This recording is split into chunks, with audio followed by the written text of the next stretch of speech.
is really held up in the whole design and build quality department. Mainly because I've kept my phone in a case or skin since I got it and a glass screen protector on the front. A little while after I got this phone, I dropped it on a gravel path while taking pictures and it totally survived, but the only real damage here is on the screen protector, as you can see, and it looks incredibly sad.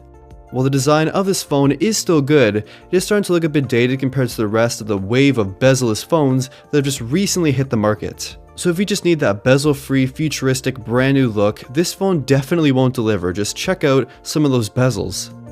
I still love the speaker system on the 7 Plus, and I wish more phones actually had this overall system because it just really sounds great for a phone. Compared to the pretty terrible single speaker on the Galaxy S8, this phone is just on a whole nother level.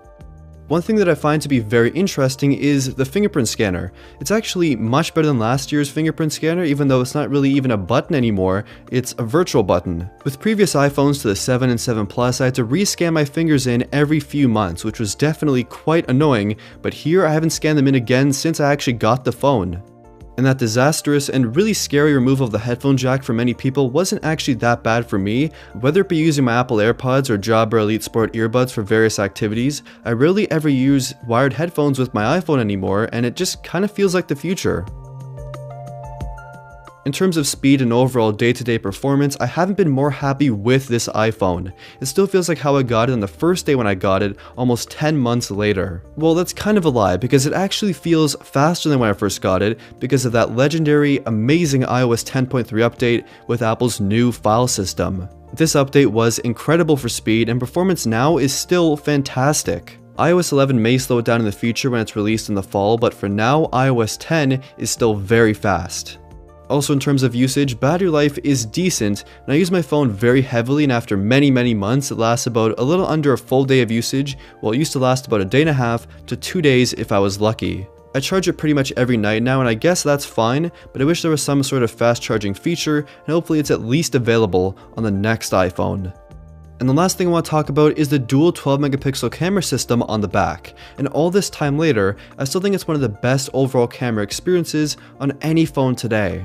This camera is always on me, and I use it to capture pretty much everything from the boring to the exciting, and it does a really amazing job.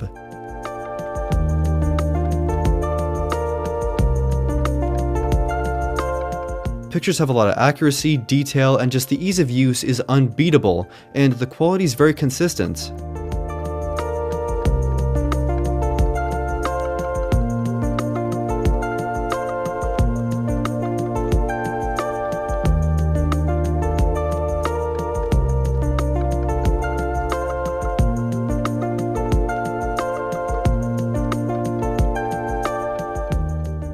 The zoom lens feature is awesome for zooming in on shots, but I wish it had some sort of optical stabilization and a bit of a brighter aperture for those indoor and concert photos. Portrait mode is great too, but you have to know when to use it, or otherwise you're going to get some pretty weak results.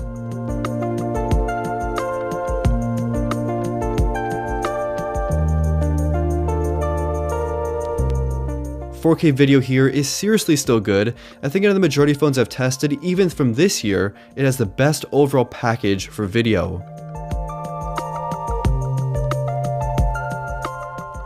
Okay, so should you still buy the iPhone 7 Plus almost a full year later, well, 10 months later, but close to a full year? Well, in my opinion, it's still really a good overall phone. The performance is great, the design is getting a bit stale overall, it's been the same design for 3 years, the cameras are still awesome, the battery life